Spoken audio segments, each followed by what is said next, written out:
Today we're making an Andy Warhol flower collage. Hello amazing artists, Miss Brown here, coming to you from my studio inside the Textile Art Center in Brooklyn. Today's project is going to be inspired by pop artist Andy Warhol. Andy Warhol was interested in creating images of everyday objects with bright, bold color. We're going to take inspiration from one of his most famous series of prints. A series is something he did over and over. He repeated the similar images with different color ideas. We're going to be inspired by the series of flowers. So I hope you will join me for this fun and adventurous project. Let's get started. For this project, you will need a pencil, scissors, glue stick, crayons and/or markers, colorful paper, or white paper. The first thing you're going to be cutting out for this project is the background. Now you can choose either a black or a white background. That's completely up to you. And you can either choose to collage your grass or you could paint your grass. First, I'm going to show how to collage your grass. If you want to collage your grass, I suggest picking a sheet of green paper. If you don't have green, you can always color on a white sheet of paper with crayons, colored pencils, markers to create that green color. Then you're going to cut out in strips. So a strip is a long, narrow shape. Make sure your scissor is always cutting away from you. And if you need any help, of course, ask a parent or care provider if you need help with cutting, okay?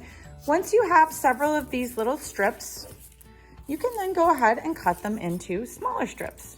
These are going to represent the blades of grass. You can cut them different lengths, some long, some short.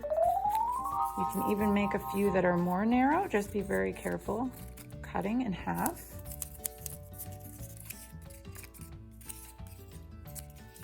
Once you have a pile, you are now ready to put your scissor away and get out your glue. Now, I recommend glue stick for this, mainly because the pieces are very narrow, and if you use the squeezy or liquid glue, it might be a little challenging. Remember from class, we are not going to put the glue on the background. We're going to put the glue on our pieces. And then I just like to stick them down randomly. That's going to give you the most interesting texture of background. And remember, blades of grass do go in all different directions. So you just want to cover the surface. And if you need to put a scrap paper down underneath, that's not a bad idea. I probably should have done that. My hands are going to get a little gluey, but that's okay. I know I can wash them after. Again, I'm putting the glue on the back of my strip of grass. And then I'm sticking it onto my black or my white paper background, my choice, whichever color I want to choose. You could even have a dark green background if you wanted. I chose the black for the demonstration because I think then my colors might stand out a little bit more, but it's really your choice. There's no right or wrong. Okay, I'm going to finish up the grass quickly.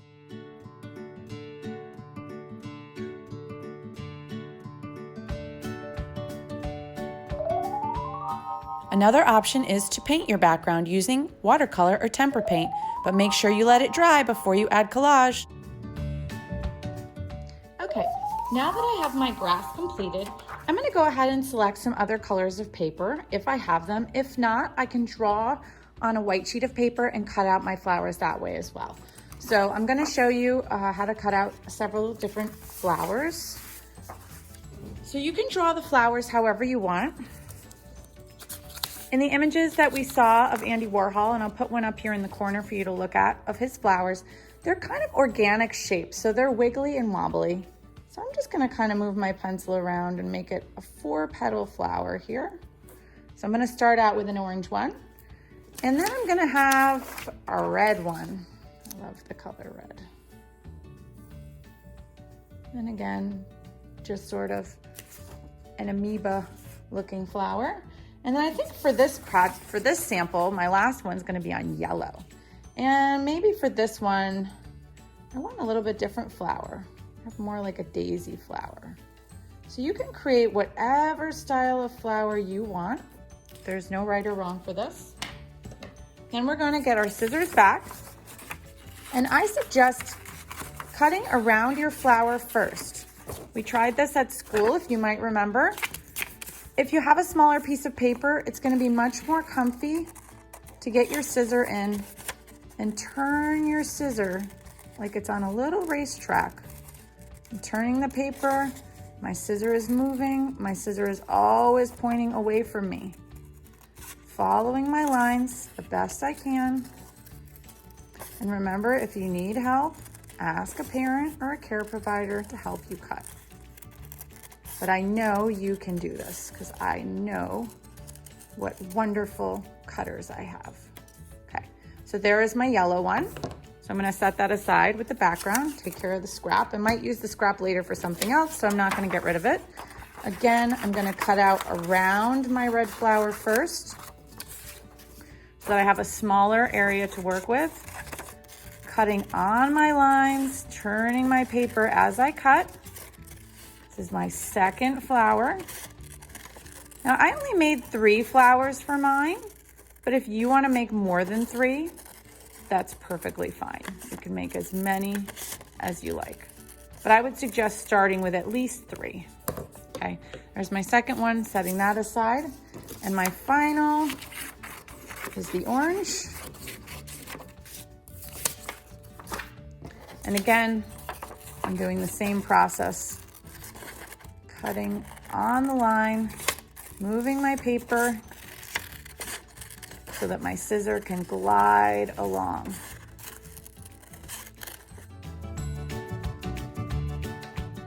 I have my 3 flowers. So I'm gonna bring now my background back in. And I'm gonna start thinking about where these flowers are going to go in this little grassy field. So I have to decide which flower do I like where. Try out a few different combinations before you glue anything. I always like to try a few things because then if I change my mind, I haven't glued it down yet, okay? So I'm gonna move these around a few times, see what I like. Kind of like the yellow one in that corner there. Okay. Next, I'm gonna use my scrap paper of each of the colors.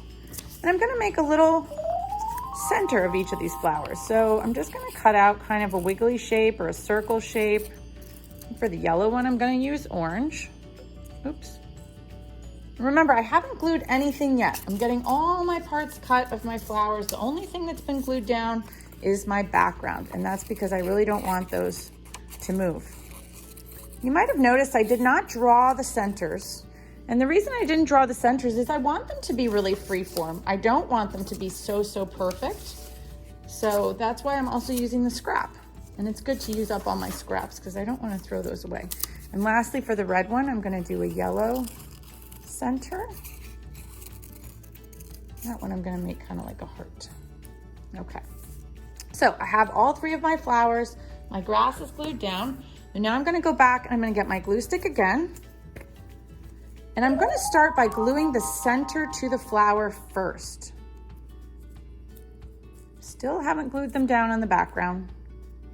I might change my mind still. I don't know yet. I'm getting all my centers attached. Okay, now I'm really happy with the way it looks. I'm gonna go ahead, I'm gonna put the glue on the back of the flower. Notice I have never, ever put any glue on the background. I'm always putting it on the shape. Then I'm gonna press it down and count in my mind to 5. I know it will stay really stuck. My yellow flower, and lastly, my orange flower. Now, if you had done the painted background, remember you need to let your paint dry before you can glue any flowers on top. So that's why if you do the collage background, you can go right ahead and glue your flowers on.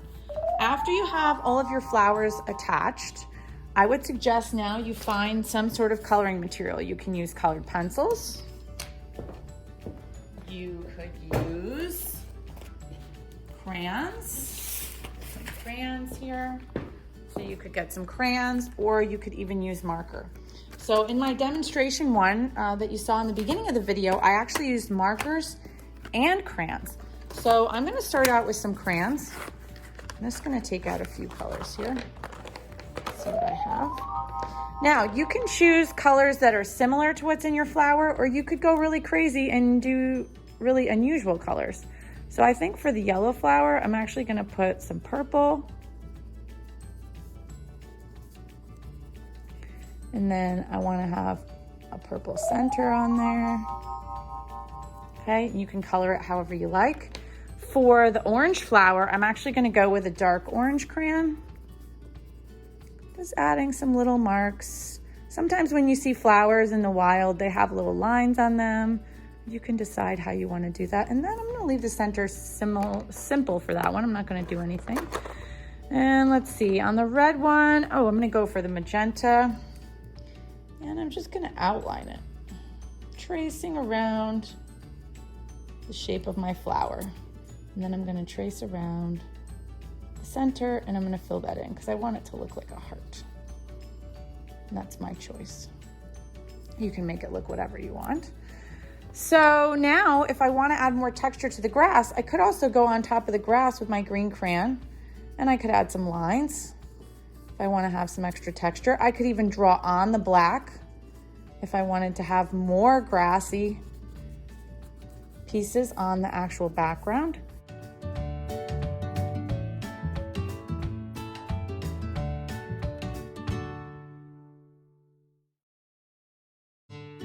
The nice thing about marker, it's going to be a bolder line, right? Remember, crayon is a little bit lighter than marker. So if you wanted to add marker at this point, you can. Ooh, these are pretty new, hard to get open. Just make sure you don't lose the cap. Maybe here I want to trace. So you get a little bit different line with the marker. And do you see how the purple color changes when it's on top of the yellow, right? Remember, sometimes when you're drawing on a colored surface, your colors will change a little bit, and that's okay. It's kind of exciting to see what happens, like a mystery color. I wonder if this one's gonna, ooh, it's a little bit darker than I expected. So you can do as much with the marker and crayon as you want, or as little. Just make sure you always put your caps back on. So I feel like my piece is now finished. So I'm gonna go ahead and let it dry because remember my glue stick, it needs a little time to dry, but I hope you enjoyed this project and I will see you back very, very soon. If you would like to share your artwork with me, you can email Miss Brown at school. The email is in the presentation and I would love to see all the projects that you do. I wanted to come back on and show you an example a little bit closer up of the one that I did with the painted background. So if you have access to watercolor paints or tempera paints, whatever type of paint you want, you could also paint your grass first. The only difference is you need to let the grass dry. So I don't want this to be wet. You can see it's completely dry before I put my flowers on, okay? So it's done exactly the same way with the flowers, only your background is going to be painted. I hope you had as much fun as I did making an Andy Warhol flower collage. I'll see you back here next time for another fun project. Bye!